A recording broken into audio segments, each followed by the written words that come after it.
All right, let's start our test review class. So I actually have a list here of the questions, and let me start with the easiest ones. And those are about the number 4, 2010. For some reason it didn't log in, but number 4 on 2010 test is the one about the polynomial fit. That's curve fitting. So anything with curve fitting we haven't started yet. We are actually starting on Wednesday. Okay? So we're apparently a little slower than in the other years. So these two questions that I received about that one do not apply.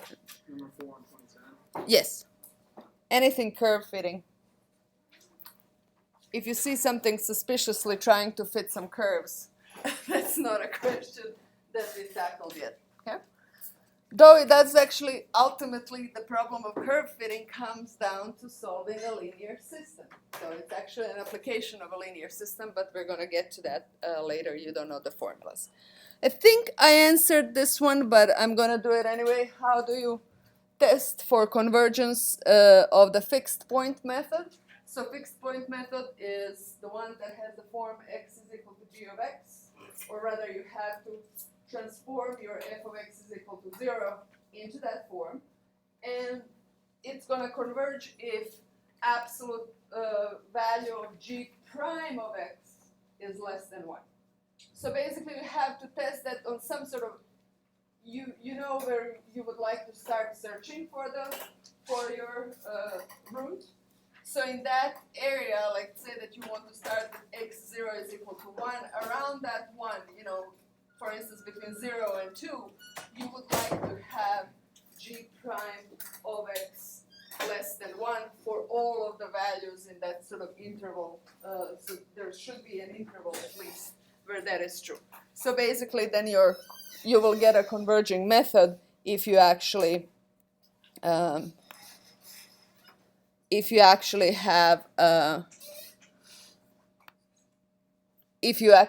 g prime of x is equal to less than 1. And then there's a related question that says, I think this does not fit everything. Whoops. Let me just try to, on slide 9 of the root finding PowerPoint, a convergence regime is monotonic when g prime is between 0 and 1, and oscillatory when it's between -1 and 0. What is it called when g prime of x is equal to 0? Well, it doesn't have a name. Okay? But when g prime of x is equal to 0 on some interval, that means that g is actually constant, so you would be assigning the same value all of the time. It doesn't really depend on x then. Right? So hopefully the g prime of x is not 0 over a larger interval, because then your method doesn't really move from that point. Okay? So I guess it's called static, but that's a name by me. in case of g prime of x is equal to 0, it doesn't have a proper name. All right. Can you conceptually explain why having a g prime of x larger than 1 leads to divergence? What is it about the derivative that causes divergence? I'm going to actually open up and explain conceptually. Let me just start the sketchbook.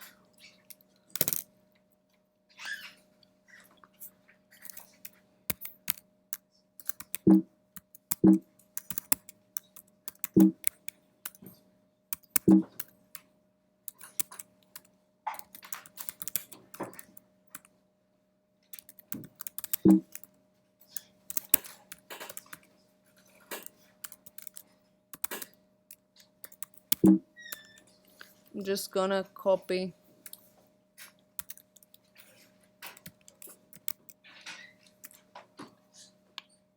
today is 18.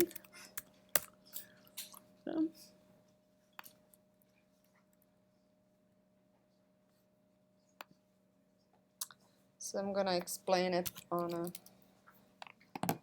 piece of paper. Control open.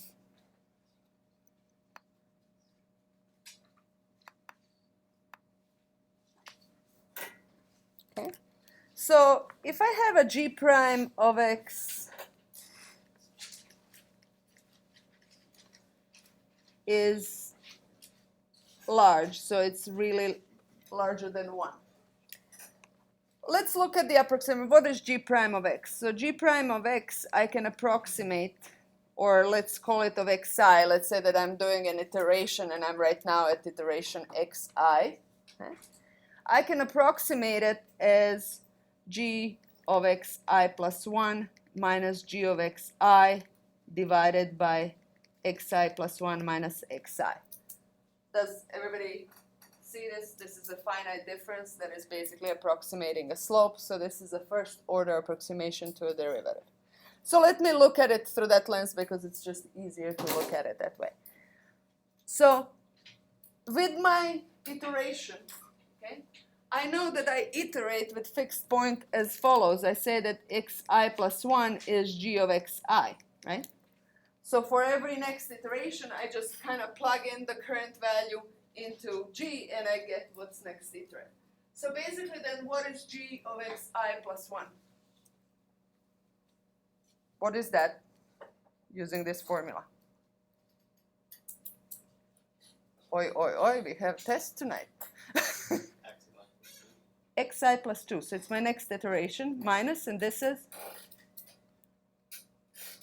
xi plus 1, right? I have it written up there. So essentially, if this is larger than 1, that it seems that the difference between the 2 points by 2 next iteration is getting larger and larger with every iteration. Okay? So let's say that this difference is 0.5.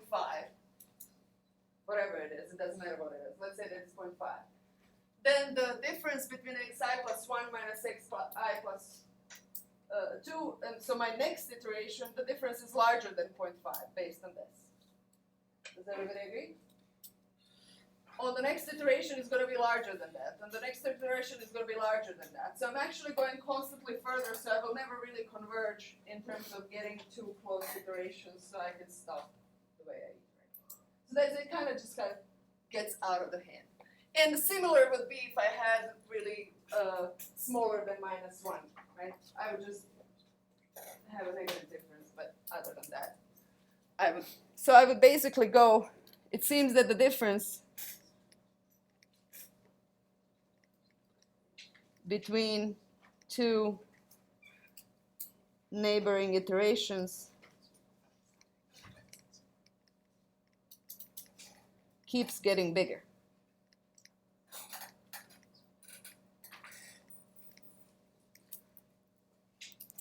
Okay. All right. Okay, now let me see if we have any other root finding. This is also a root finding question, so I'm going to actually mark the ones we've done.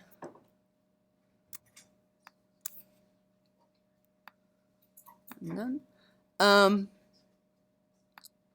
When performing fixed point iteration, do all values of xn need to be less than 1 to converge?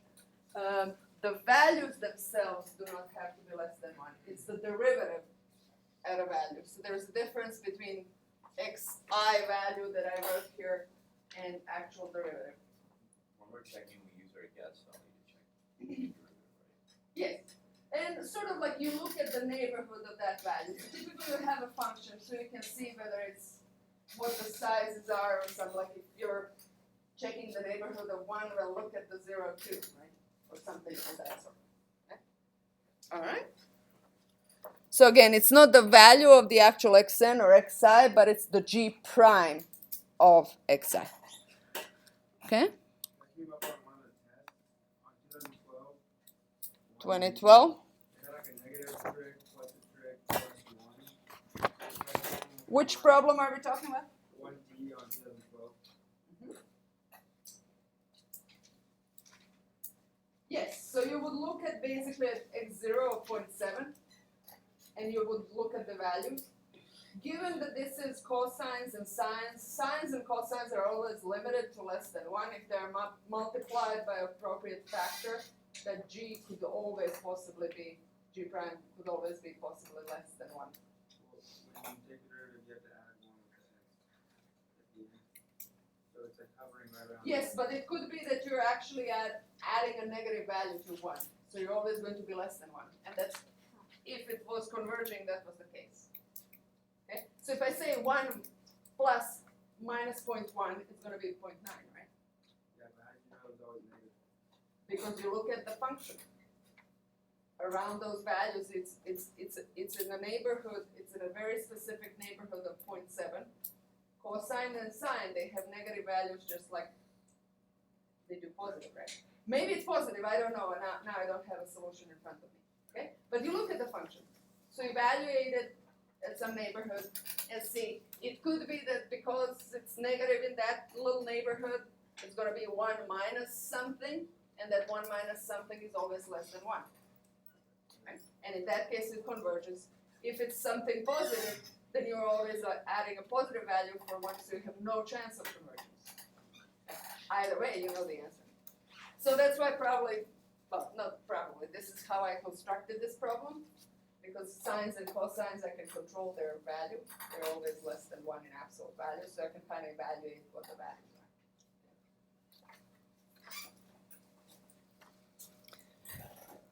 are. All right. Is there anything else? What is related to these? I just kind of want to go in order in terms of material.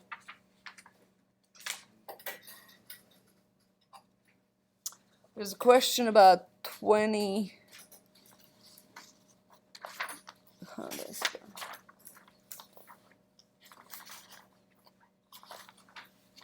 So, I think there was a question, 2010 1B, is that something that is? Yeah. So 2010 1B, does everybody have in front of them? I can pull it up.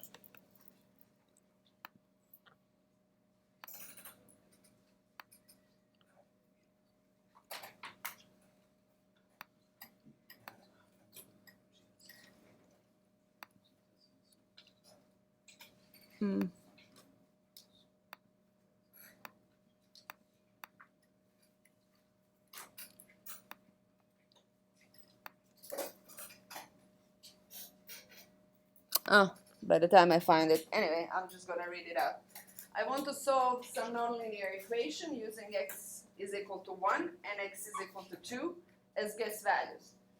If the first iterations of the bisection and false position method are given below, what would you give as x nu in the first iteration of secant method? Okay. So this particular problem obviously hints that there is something about the methods that is similar and can be reused. So even without knowing the actual function, you can figure out what the answer would be. For that, you need to write down the formulas. Okay. So how do I get actually, so what is the formula for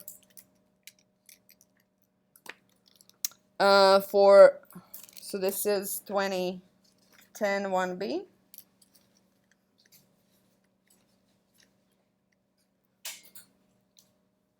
So I have bisection method.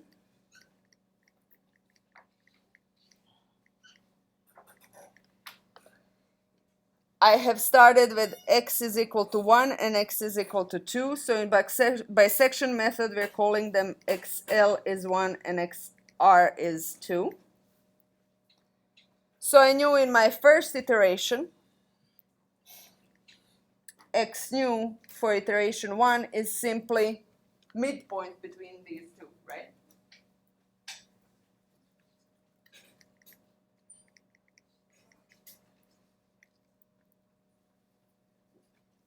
Then on the second iteration, so this is 1.5. Then since my next nu is 1.75 on this sheet for bisection method, then I know that I basically picked this as my new interval, right?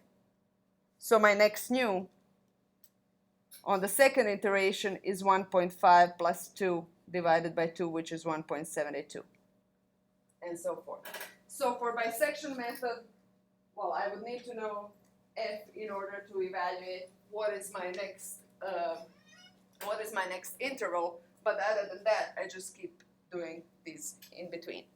Now, what is the false position method? What is the formula for it? X new equals X upper minus F X upper times X lower minus X upper. So x new is x upper, should I call it xr here? Minus F of XR times XL minus XR over F of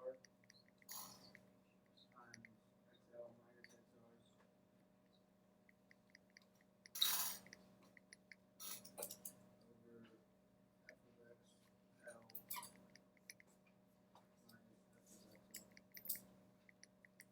XR. Okay. And I'm looking for the first iteration of secant method.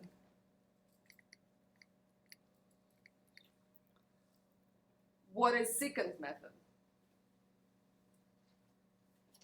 How do I get my first iteration of secant method? Let's give it in terms of I plus 1.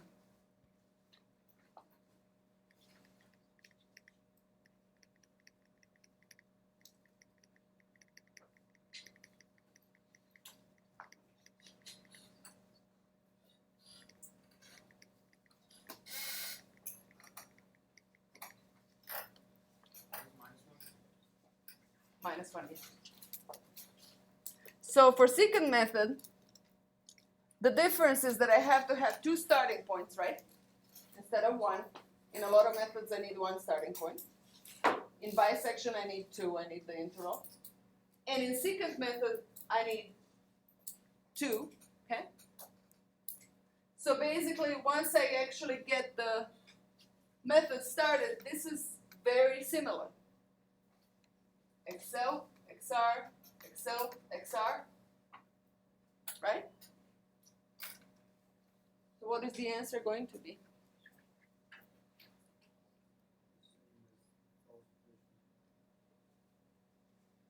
Same as full position.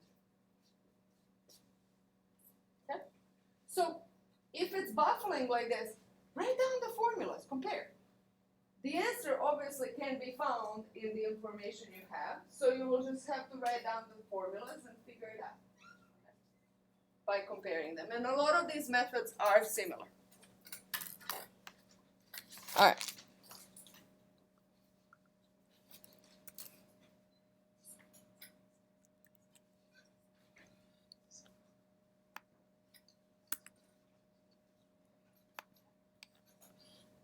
Okay.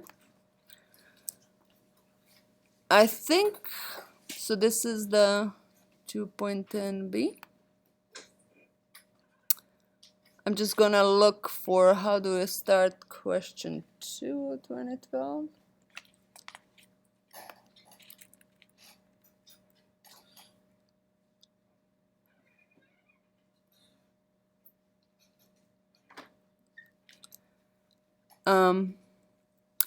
In number 2a on the 2010, so these 3 yellows are all about number 2. On 2010, or no, this is different one. I was trying to eyeball.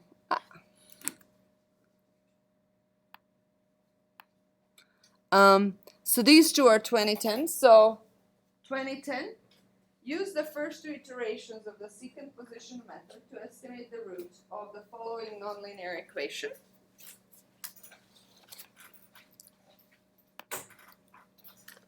And the linear equation is ln x plus x is equal to minus 3. So basically, I'm going to call that f of x is plus x plus 3. Okay? And I'm looking for zeros of that equation. So secant method, we have just had the formula, so I'm going to actually type it in. I'm not going to do it by hand. So I'm going to say f is this. So that is my definition of f. And then I'm going to say x0 is 2 and x1 is 3. So my next x2 is, based on the formula, it's x1 minus f of x1 times, and then we have x1 minus x0 divided by f of x1 minus f of x0. Everybody agrees with me this should be f of x2? And that gives me a negative number. So if I now try to go to the next one, I'm going to have trouble finding the logarithm of negative number, right? So what do we do now? Stop and cry foul? No, that's not an engineering way. Okay? Engineering way is go back to the drawing board. Well, this equation, I have trouble looking and solving this with the logarithm. Well, let's try to get rid of it. This thing is same as ln x is equal to minus x minus 3, right? So if I do exponential of it,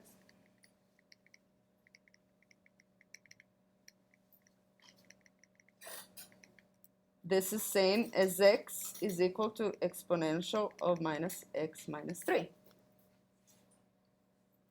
So my new f of x is x minus exponential of minus x minus 3. Do I have trouble computing this for anything? No. So that's what I use that. Do not just cry foul. Go back to the drawing board. So there are two things that you can always use. If you have f of x is equal to 0, whether it's linear or nonlinear, so we had systems of linear equations and we have nonlinear equations in root finding, I can always transform it. So if I have roots of my original problem, that they're solving a slightly different equation and they're still the same roots. Well, what do I care? I'm looking for the roots. Okay? So I can make my life easier. Okay? We know in linear equations I can always multiply by 10 or multiply by 7 or divide by 3 or add two equations and get a third one and replace something with that. If that makes my life easier, do it. Okay? So if I give you a system that looks like 0.001 x1 plus 0.002 x2 is equal to 0.003, and then another one like this, are you going to solve it like this with Gaussian elimination? No, multiply it by 1,000. Go with that. Okay? Make your life easier. I mean, you can. I have nothing against it, but you're more prone to errors if you're dragging a lot of points. Okay? So feel free to modify. All right. Any questions about this? For the relative error, do we calculate the error with the previous iteration value? Yes. So there is actually a number of questions with what do errors mean, and I think one of the tests is calling them apparent error, apparent relative error, or approximate. Yeah. So essentially, it would be great to have an analytical solution so you can actually really see the true relative error, but you're looking for it, you don't have it. So most often you're just going to work with the last two iterations you have. So when looking for the relative error, you either have an absolute error, where it's just the difference between the two last iterations, or you do the relative error, so you divide by the formula. So essentially your error, it's absolute, in which case you just do this, an absolute value, okay? Or relative, xi plus 1 minus xi divided by xi, all absolute value. Now, obviously, you actually have a choice here to put xi plus 1. I would do that in case this is a 0. Okay? But it kind of like you compare to the previous value, so it makes sense to use xi. Though technically, either way, if you're converging, you'll be fine. And if you're diverging, you will be still diverging. The choice of having xi or xi plus 1 here doesn't really make a difference. Okay, so this is, we use what we got. So use last two iterations.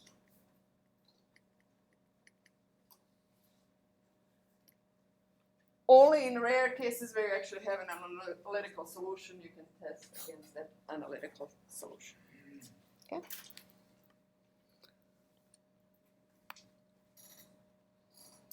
I think that, so those are the questions in blue. So those are done. Yellow is done. There is Taylor series. Should we know how to derive Newton's method? Okay. Well, let's do it. Taylor series formula technically is not something that we are teaching in itself in this course, but you should always know Taylor series formula. That is one of the most common, oh no.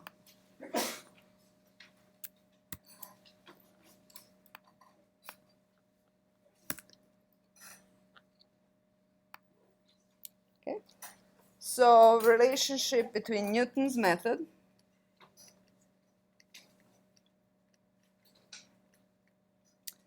So Newton's method says that xi plus 1 is xi minus f of xi divided by f prime of xi.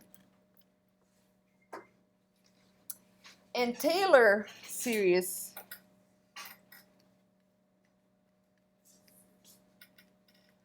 would typically say something about f of xi plus 1 based on the close neighbor value. So f of xi, right, plus f prime of xi times xi plus 1 minus xi. And there was 1 over 1 factorial, but I'm skipping that. Plus, and I'm going to just say something on the second order, and I'm going to ignore second order here, because obviously I don't have it in Newton's method. Okay, so this is higher order terms. And you might know the formula itself, or Taylor series formula, is this was x plus delta x. This is x, this is x, this is delta x, which is, well, x plus delta x minus x. Okay. So I'm just really using xi as x, and as xi plus 1 is x plus delta x. The meaning of Taylor's series or Taylor's formula is that if you have a value at for x that is close to my previous one, and it's delta x close, you can evaluate value of f at it. Well, if I kind of look at this, and you can actually rewrite this to see, but what we are looking for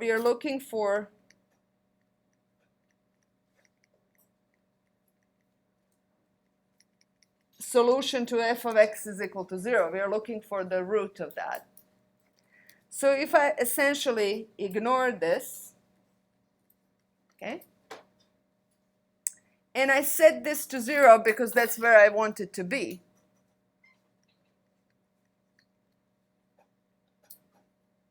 then what I have left is 0 is equal to f of xi plus f prime of xi times x plus I minus xi. And if I express xi plus 1, that essentially gives me a method that I could use to solve this. It's an approximate method, but all of the methods are approximate methods. So if I express this xi plus 1 minus xi is equal to minus f of xi divided by f prime of xi. And this indeed is Newton's method.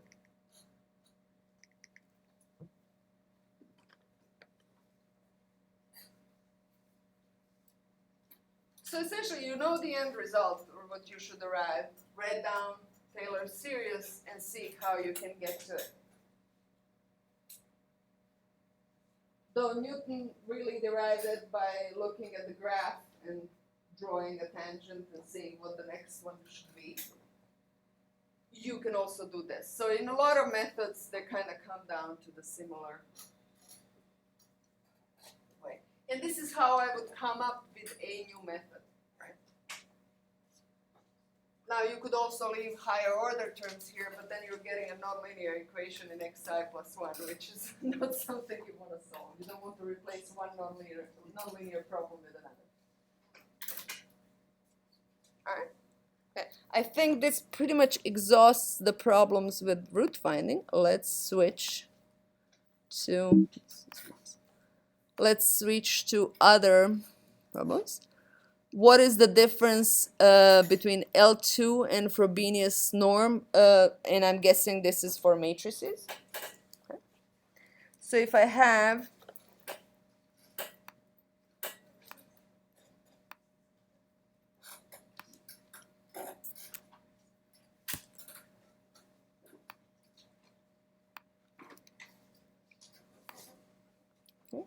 so L2 norm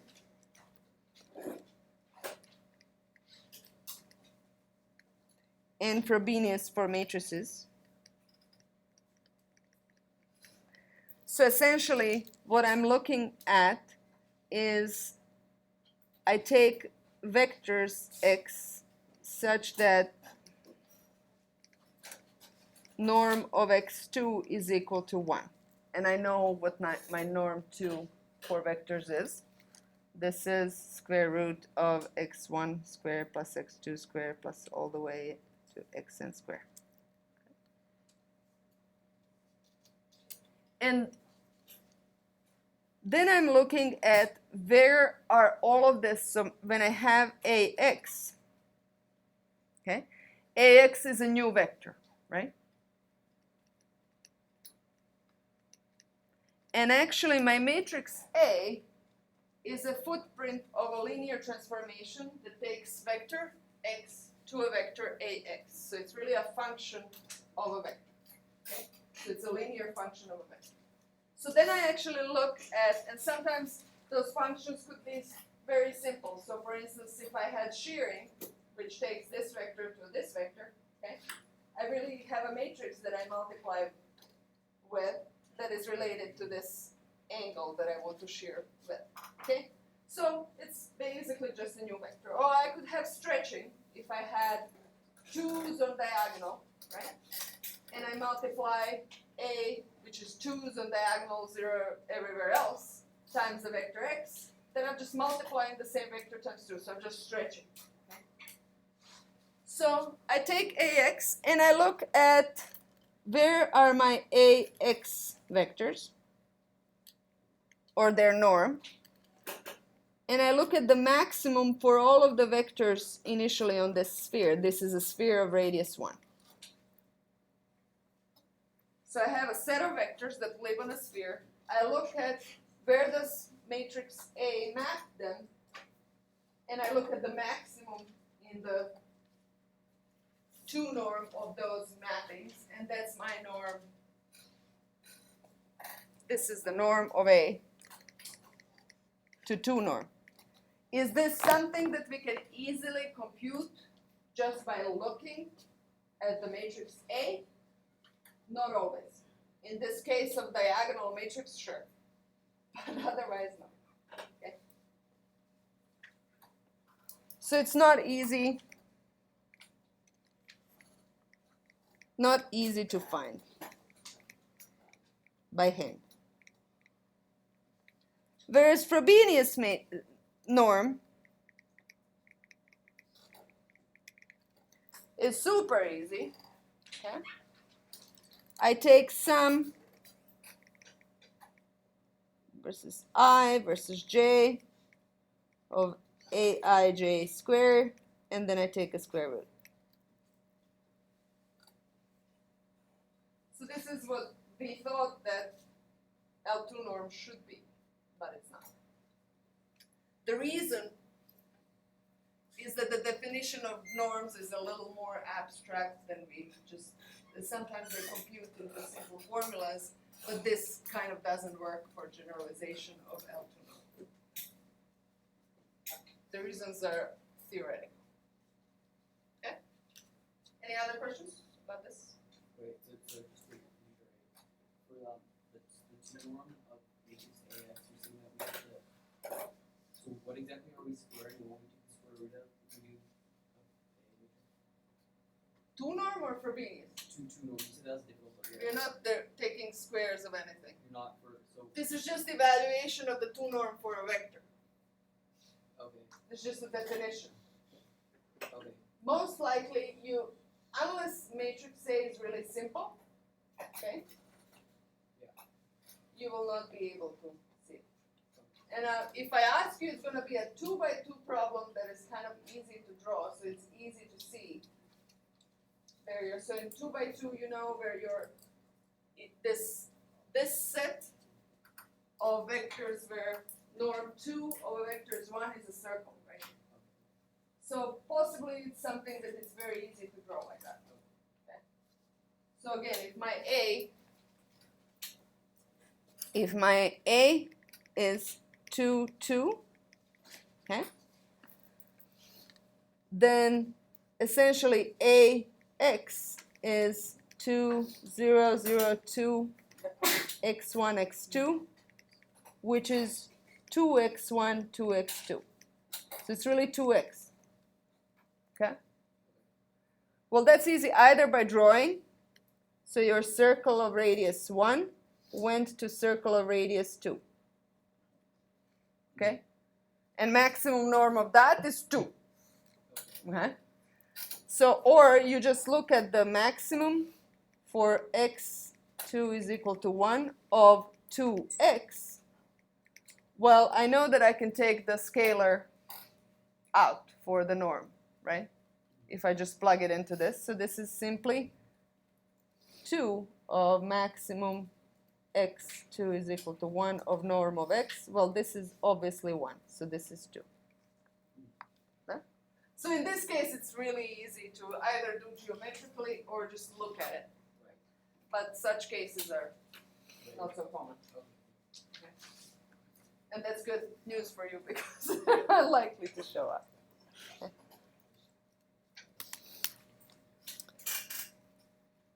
Okay.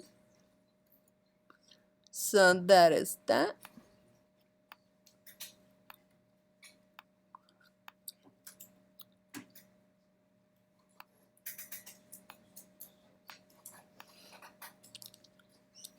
Okay, let me actually go open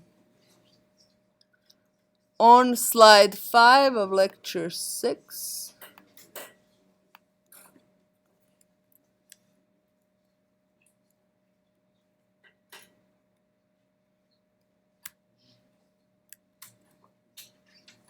Do I have?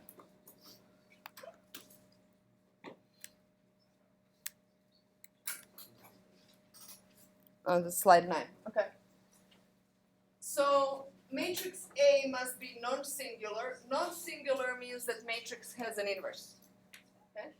Rank A must equal n.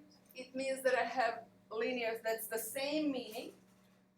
So basically, if I had these two, for instance, my matrix, my related matrix would be -1, half 1, and -1, 2. The second row, or the second equation, is the multiple of the first one. Those are so-called linearly dependent rows. Okay? If I cannot do or express one of the rows of matrix A as a linear combination of the others, then I have linearly independent rows, and my matrix has rank n. So rank of the matrix is the number of linearly independent rows in a matrix. Also if I have an inverse. So basically, that's a requirement for having a unique solution. Otherwise, my solution, I either don't have a solution. If I have, depending on the right-hand side, I might have a case like this, in which case I have parallel lines and no solution, or they overlap. Okay.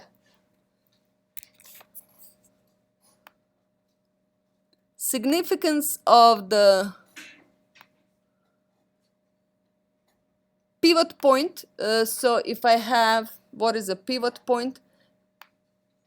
Pivot point is the diagonal number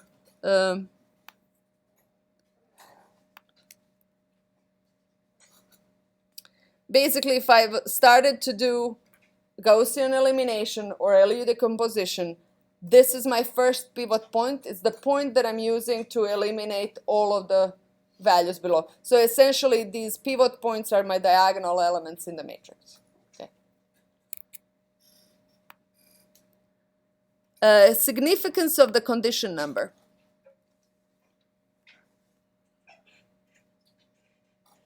Gonna go to the formula.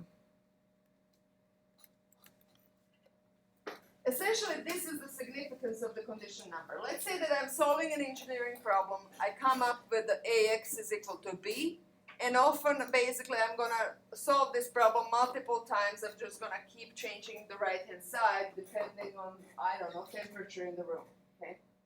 So, essentially, this tells me here that the difference between for two different right-hand sides, or for two different slightly changed conditions on my matrix, so I slightly change my matrix A, and I call that a delta A, the difference between the two.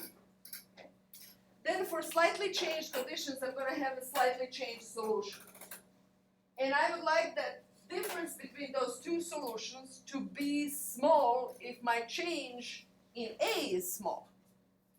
However, if I have a condition number that is 10 to the 6, all I know about my solution is that it's going to be less than 10 to the 6 times this difference in A, which tells me nothing. It could be really far apart. These solutions could be really far apart. And those are the systems that are not very stable. Okay? I don't want to engineer an unstable system. That means I won't have good control over what the solution is to the problem. Okay? And if those solutions are fluxes or something of that sort, I'd like that to have a fairly unique and stable solution. I don't want to have like system go haywire. Okay? So in that sense, I would compute the condition number, especially if I know that I'm gonna kind of keep working. I mean, you build a reactor like this, you want it to work for years. Okay? You want it to work for 2 days. So you build like that, you would compute the condition number. And if it's very large, you would try to modify the system to actually improve it. Essentially, that can happen if one of these pipes is really large and one of them is really small. So then the small one and large one don't communicate well because the small one cannot throughput everything that large one can. Okay? So obviously, go back to the drawing board and redesign your system. So in that case, it is very useful to compute this condition number. If I know, and then let's say that I did that, or let's say that in certain cases, if I'm dealing with subsurface, it's not that I can change the rock that I have. Okay? In that case, there are actually methods that looks like, okay, you know that this condition number is unstable, okay, and that it's not behaving really well numerically, and you know that you're going to keep using that condition number to go and repeat all over again. So there are methods actually that they're called so-called preconditioning. So you can change your matrix A by multiplying it by something else to actually be better behaved. Okay. So there are methods that are advanced numerical methods to do that. Again, it's useful to know condition number. Okay. I'm gonna skip this one because I don't know 3 in what. It's one of the two. It's forward substitution on 2012. And I don't know what it is in the other one. Calculating inverse with LU decomposition, and then there's another about programming decomposition. Let me try to answer in the time that I have, try to answer this decomposition one.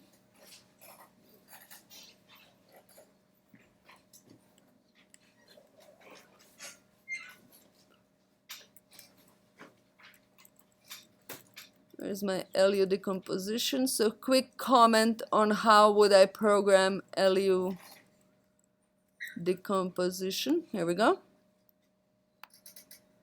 So one thing that we programmed in our class is Gaussian elimination. Okay? Gaussian elimination had forward elimination step where I was creating an upper triangular matrix A. From my matrix, I was creating an upper triangular matrix. Okay? And we know in our system by hand that I can actually record coefficients as I go. In this particular case, this coefficient, this coefficient, this coefficient, as I'm eliminating this, this, and this. Okay? So those three coefficients I can record. Those are the factors that I'm multiplying my rows with. So I can basically collect what my L is as I do forward elimination. Okay? And on diagonal of L, I have 1s. Okay? So that's my L. And result of the forward elimination is my U. So the ultimate result, we were transforming my matrix A in place, but your upper triangle, and you want to do that because of the memory issues, but this is your U. So basically LU part you will get just by slightly modifying forward elimination step we did in class, that Gaussian elimination problem. Okay? After that, we already know how to how to program back substitution. Forward substitution, did we do that for homework? It's similar, it's very similar how to program forward substitution. So basically then after that, just using this L, you program forward substitution to get D. And after you have D, you're solving UX is equal to D, so it's a back substitution problem. So in a problem like that, I would probably say, okay, well, you have a function that is doing forward substitution. Can you tell me how this program looks like? Okay. So I would not probably let you program this entire thing. Okay. But you still need to know how it looks like. Technically, if you had time, you should be able to do it. Okay. All right. But something like Gaussian elimination, that's a fair deal.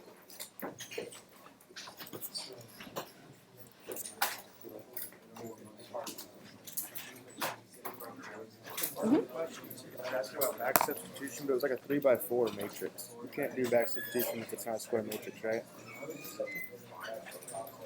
Technically, well, in a 3x4, was that a It was on the test. It was on one of the tests. one of the tests? Yeah.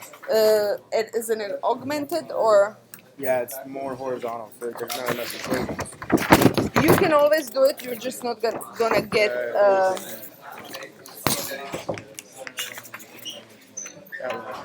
No, that's an augmented matrix. Oh, I didn't even see those lines there. Okay. So yeah, that's cool. Tonight you want us to come for profit, right? Yes. So, what Into time? 10. Let me just. So I'm gonna show up